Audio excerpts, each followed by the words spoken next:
Gotta go, Mom. Love you, Dad. Love you. Be safe at school. Oh, wow. There's a clip from the brand new movie, The Cokeville Miracle. It is coming out on June 5th. I've seen the billboards. I'm so excited to have so many people here to tell you why you need to see this and put it on your calendar in the next couple days. I'm sitting by Jason Wade. You just saw him in the movie. Also sitting by me is Jennie Johnson. She's a survivor.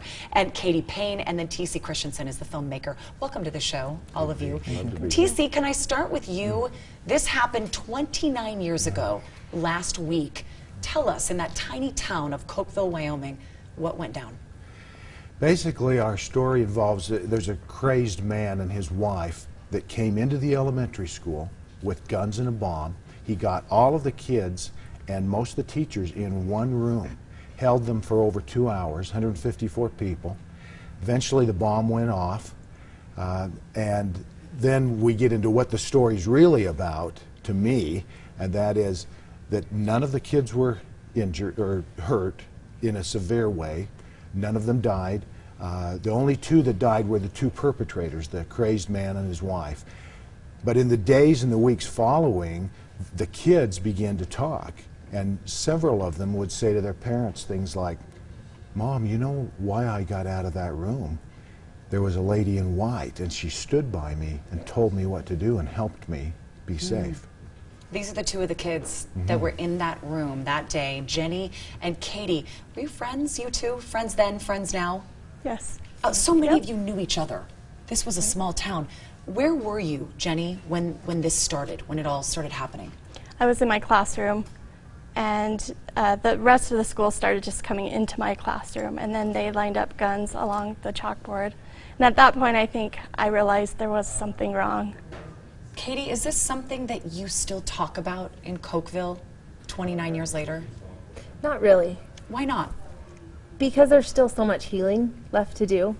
When you're held hostage for over 2 hours at a young age, there's a lot of trauma and there's a lot of healing that takes place. And so it takes years to heal from something like that. Are you still dealing with it?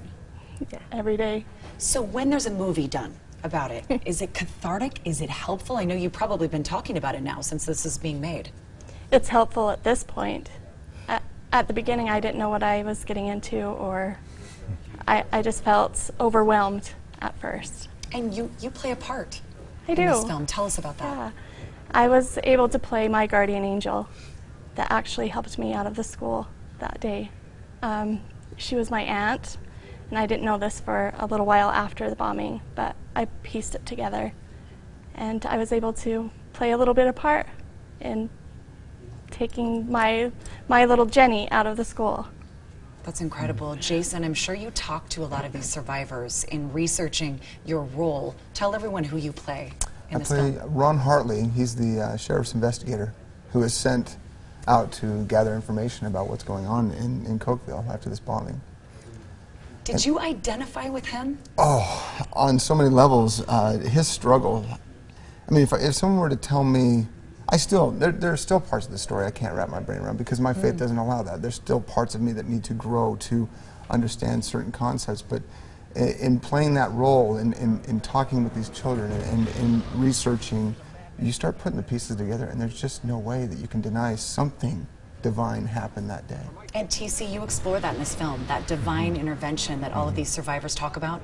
That's really, to me, the point of the film. If it was just a gunman and crazy and bombs and kids, that's just sensationalism. To me, what I cared about, and we spend most of our time with, is what really happened and how God's hand was shown with this intervention. I'm excited to see how this came together. Thank you so much for being here, all of you. The Cokeville Miracle movie comes out on June 5th. It is in 28 markets. We are lucky to be one of them. Go to our website, and all the information about the film will be right there. Thank you again. Thanks. Emily and Glenn, back to you.